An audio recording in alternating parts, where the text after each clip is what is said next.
have a downtown, we're going to have a midtown, we're going to have an uptown, and that all of this is like we have our beloved Canton Street.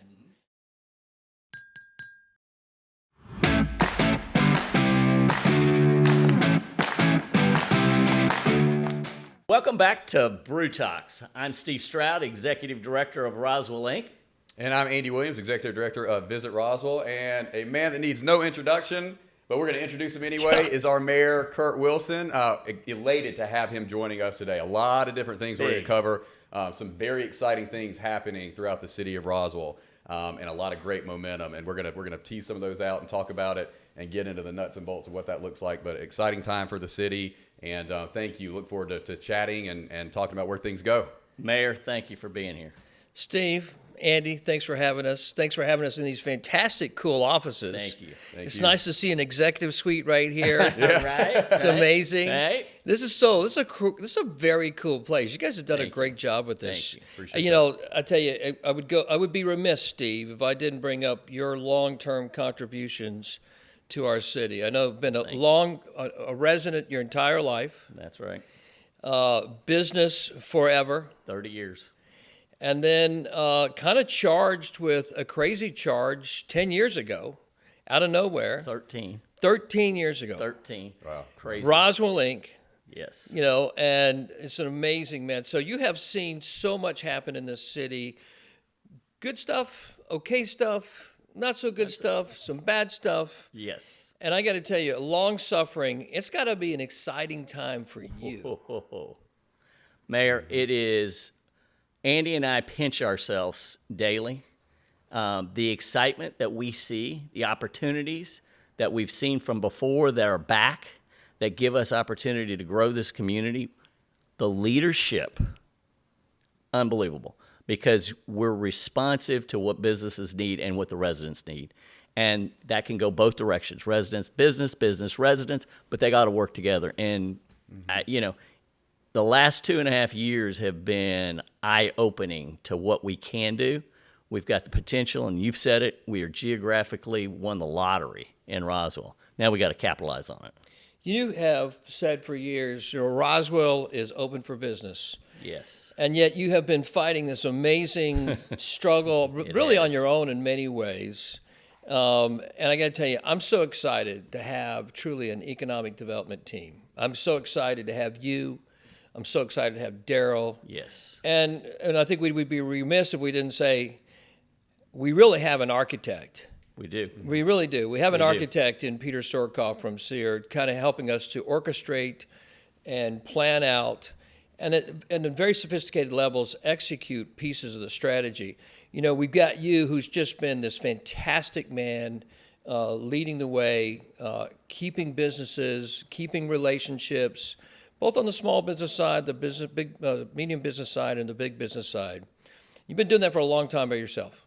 Right. And we're way past due of actually having a team now congruent, one with a strategy, right? Right. And then two, being able to go out and execute that strategy. It's hard to articulate in that all the things that are going on the economic development side. Yeah. Best way to say it is exciting. It's moving. You see new ideas, fresh ideas, and we're implementing things that put us in a position as a city to 10 years, 15 years, to be the leader in the whole metro area. It's funny. It's hard. It's hard to know what you don't know. Right. Right. And it's sometimes so hard to articulate to our fellow residents and businesses what is and what is going to be. Right. And we're really dancing a very elegant dance because we've kind of articulated big picture, 120,000 population strategy for 20 years. Right. That sounds dandy, but how do you make that work and still have like real massive economic stimulation in your economy, so that you not only continue to improve the standard of living, but improve the quality of life throughout the city? And that's really what it's about. It's not just ED, because ED, by the way, and ED in the past has been, I think, a subject matter. That's right. But now it leads the discussion. It's kind of like in a corporation where you have corporations that have different, you have operations, you got field, you got sales, et cetera. And different corporations have different parts that organization lead. Sure. Sales is what I would call ED. And sales or ED have really never been at the forefront of this city. That's right. They are now. The ED is a pivotal part. It is leading the charge of where the city's going to go. And what's really cool about this is, and like everybody wants a perfect plan, Yep. right? Yep. It's too nuanced to say, here's the perfect plan. There's always pieces that change. And one of the things that's really interesting about this is we are going to do something that's kind of almost unenvisionable. It's hard to even envision. And that is to have 120,000 people, but we're going to increase the daytime and nighttime traffic in a way that's so dramatic and improve the quality of life through our transportation structures. And I don't think people understand the kind of projects that are coming. The inventory that's going to come on the hotel side has got to be so exciting because obviously we got one coming here with the Pole Hill Project, the Sanbury Project right next to Southern Post. That's on the works. That dirt's going to break soon. This 8-year West Alley project, which has been a debacle, right? In the last 2 years, you guys have been integrally involved in this. Peter has pulled off some miraculous things. That project, the way people understood it 8 years ago, and what's probably going to end up happening, again, is going to be another massive change agent. It's going to change the dynamics of downtown. And that people don't understand, we're going to have a downtown, we're going to have a midtown, we're going to have an uptown. And that all of this is like we have our beloved Canton Street, but all this is not, it's going to enhance Canton Street. But you're going to see development south of City Hall, you're going to see development north of City Hall, you're going to see it all within the historic character of the city. As a matter of fact, I think you're going to see us improve on congruency on the historical part. There's been so much disparate conversations that you have suffered through for the years, and so much opinion and so many different agendas, because it's not been focused on an ED and it's not been really focused on a singular strategy tied to ED. And historical pieces have to be tied to that. And I think you're going to see that. It's like, hey, let's build things with historical charm and character with a vision of what it looks like 50 years. That doesn't mean because a house is 60-year-old. Like a 60-year-old house is not historical, maybe in the historical district, right? And what's the most economical thing and the best thing to create historical charm and character is tear down the house and rebuild it with the historical characteristics that you want it to have, with modern efficiencies, and allow the developer, the person in the project, to have a better cost structure and have a better historical look to the building. I think you're going to see those kind of things happen. I think that's going to surprise people. You can already feel it. And I think, you hit on something key there too. And it's, in my mind, it's not even necessarily about the actual structures going up. More so, it's really about the clientele that are going to be coming in that we haven't really been able to tap into. And I particularly think about these boutique hotels that are upper upscale lifestyle hotels.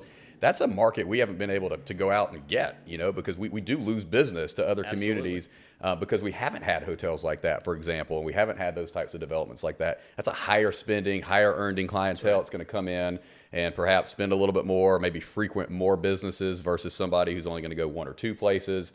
So we're excited about that coming down the pike for sure. Well, one of the things you said that really resonates, right? And that is the past is past. And today what we're seeing is instead of a strategy of doing one parcel at a time to try to create some synergy, we're looking at it holistic as a city. It's placemaking. Man, and that is as exciting as it can be. Now, for some, it's not fast enough, right?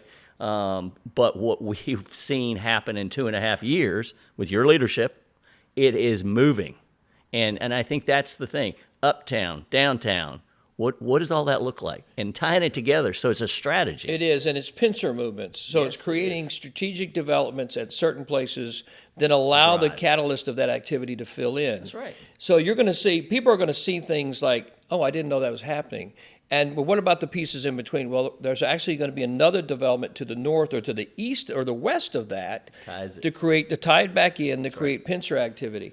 Not all this is going to happen in the next 12 months, but I think people are going to be surprised. But what does happen in the next 12 months, and I think a couple of those things are going to be mind-blowing to this community, and I think in a very positive way, right? Yeah. Right, and you said something earlier. It's taking an organization like Peter Sorkoff's to bring SEER in, and you bringing it in with the mayor and council, and the support that we've all rallied around is to bring new sets of eyes, a business approach to what economic development looks like throughout the city every day. So you live and breathe it. And I think that's what's already got our neighbors a little uneasy, because that's the approach we're taking. We're hearing it from the state. You're hearing it from the state. We're hearing it all over. You've struggled for years by saying, hey, man, we're open for business. Yep.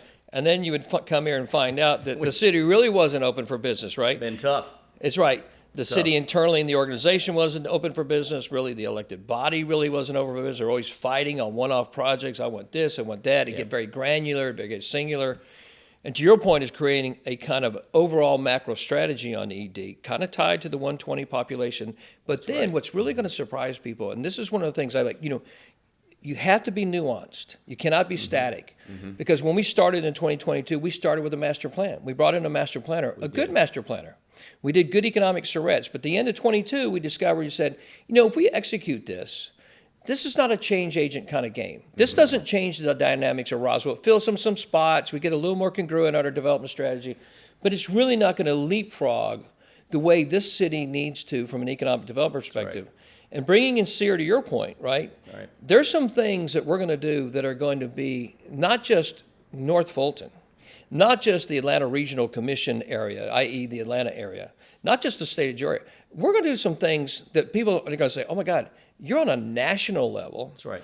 Because, for example, we're not going to bring it, we can't go recruit Rivian, right, and bring in manufacturing. That's not a good strategy for us. No. We can't go say, hey, let's go try to duplicate what Alpharetta did as the tech village of the Southeast. Right. Massive credit to them. Yeah. So part of this with bringing in Sear is say, like, what are the opportunities in the future that people aren't thinking about yet?